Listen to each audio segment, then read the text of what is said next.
स्वागत। तो मु पूर्व गोटे वीडियो बनती ताहा हूँ मांस खावा उचित कि जदि आपण मैंने से वीडियो को देखी ना तेज जाकि देखु।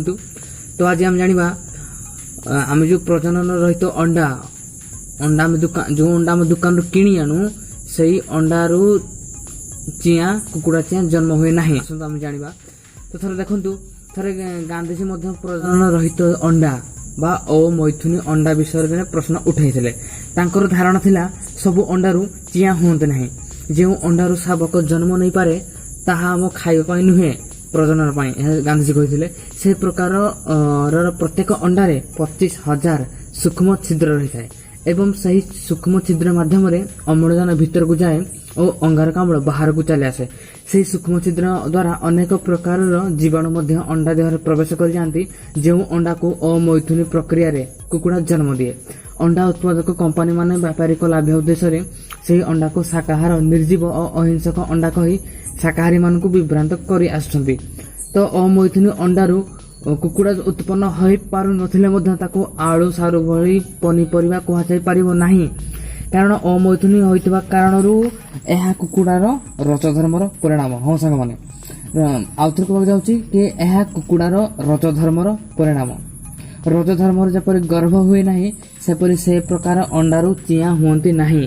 नारी और कुकुड़ा मध्य पार्थक्य एतिकी जे नारीर मासिक धर्म 3 ରୁ 4 सप्ताह थरे होता है जो क्षेत्र में कुकुड़ा 22 ରୁ 24 घंटा मध्य थरे रजस्वला हुए।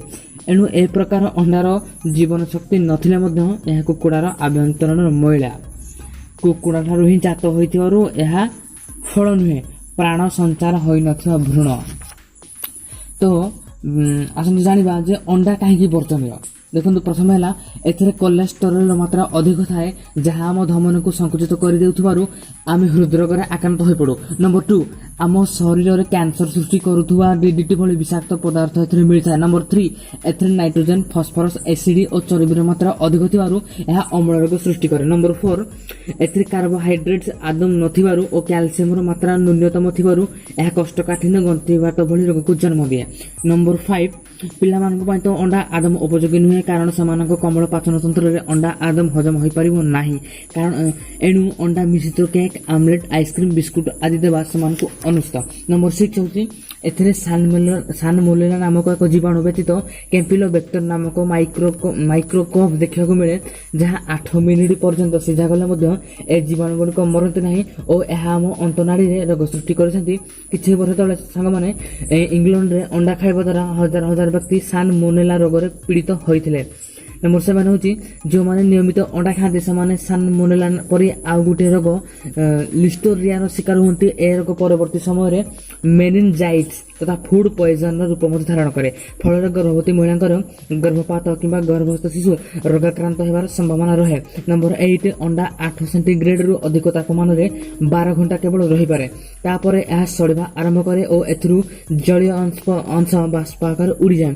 फार्मरू आसीथिबा अंडा उत्पादन किछि दिन अंकित नथिबारु ए प्रकार अंडा व्यवहार करी लोक माने नूतन रोग रे आक्रांत होइथारे।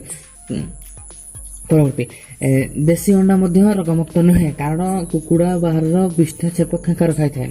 देखो प्रति 100 ग्राम अंडारे शतकड़ा 13.3 प्रोटीन थिबा बेले डाली जातीय खाद्य 24 शतकड़ा चिनाबादाम रा आमर शतकड़ा 26.2 एवं सोयाबीन रे प्रोटीन थाए 43.2 प्रोटीन थाए। ठीक से 100 ग्राम अंडारू 160 कैलोरी शक्ति मिलुवा बेले सही परिमाण डाली 330 रु 370 कैलोरी मिलता है।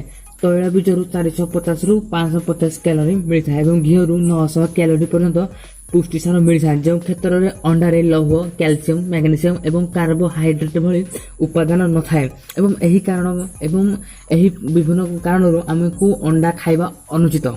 तो सब्सक्राइब करंतु वीडियो को शेयर करंतु एवं लाइक करंतु। तो देखा आउ गोटे इंटरेस्टिंग वीडियो रे से पर्यंत विदाय दियंतु।